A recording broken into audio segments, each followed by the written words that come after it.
పాతకాలంలో చేసుకునే మినపప్పు రోటి పచ్చడి ప్రతి ముద్దలో మీ అమ్మమ్మ నాయనమ్మ గుర్తుకు రావాల్సిందే. అయితే ఎలా చేయాలో చూపిస్తాను చూడండి.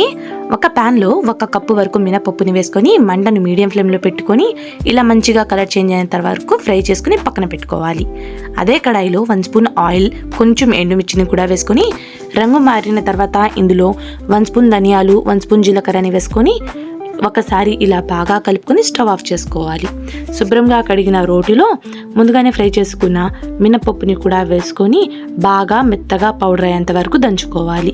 ఇలా మెత్తగా పౌడర్ అయిన తర్వాత వీటిని ఒక గిన్నెలో తీసుకోవాలి.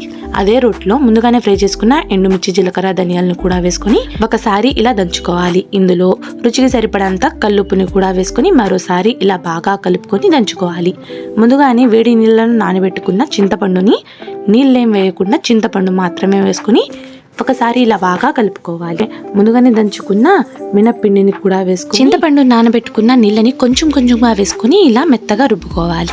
ఒక ఉల్లిపాయని ఇలా 4 ముక్కలుగా కట్ చేసి వేసుకుని ఒక్కసారి దంచుకోండి. వేడి వేడి అన్నంలో తింటుంటే భలే ఉంటుంది. ఈ ఫుల్ డీటెయిల్ వీడియో మన యూట్యూబ్ ఛానల్లో ఉంది. టైటిల్ దగ్గర లింక్ ఇస్తున్నాను, ఒక్కసారి చెక్అవుట్ చేయండి.